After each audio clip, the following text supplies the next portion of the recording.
Hi everyone, we just finished chapter 11, Bullwhip. So Praiseworthy has a nickname of Bullwhip and Jack has a nickname of Jamocha Jack. So we're going to go ahead and open the book up to chapter 13, A Bushel of Neckties. And we're going to go ahead and read pages 136 to 139 today. A Bushel of Neckties. And again, Chongo's going to help us out. Sometime during the night, Cut-Eye Higgins left Hangtown for parts unknown. In the days that followed, Praiseworthy's name and reputation spread through the diggings. He was pointed out to new immigrants as someone of consequence, and Jack basked in reflected glory. The truth of the matter was that Praiseworthy himself began to enjoy his notoriety. And like chameleons, the two partners changed their colors to those of the Sierra Nevadas. They wore red miner shirts and jackboots and wide-brimmed hats against the summer sun. After a week in the diggings, there was little of the butler left to be seen in. Praiseworthy, unless it was the straightness of his back and the quiet reserve of his glance. And then, as if to live up to his reputation, he stopped shaving. Within a few days, he began to look decidedly fierce. Jack collected 4 tin cans against the day when they would stake their claim. They bought a dust-stained canvas tent at the Cheap John's auction and pitched it beside Pitch Pine Billy's tent. All they lacked to go prospecting was a burro and a grubstake of beans, bacon, flour, and coffee. They shoveled dirt and panned mud from morning till night. Pitch Pine Billy taught them with every trick he knew, including the setting of flea traps. After dark, they filled their gold pans with soapy water and placed them beside a lighted candle stuck in the dirt floor of their tent. "The candle gets the varmints to jump in," Pitch Pine Billy exclaimed. "About the only thing a flea ain't learned to do is take a bath. They hop in that soap water and drown." But candles were $1 each, and some of the miners preferred the fleas. There were days when a man was lucky to wash out enough spangles to pay for his grub. While an ounce of gold brought $16 far away in San Francisco, it was worth a mere $4 at the diggings.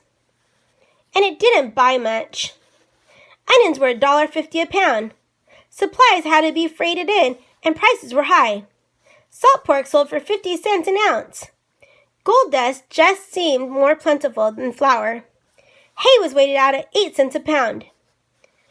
"Oh, I seen some mighty fancy prices," laughed Pitch Pine Billy, frying up a loaf of bread in his gold pan.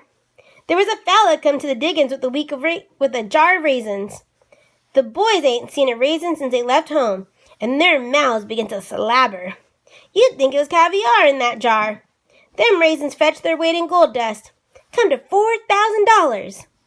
Slowly, day by day, Praiseworthy and Jack added to their grubstake.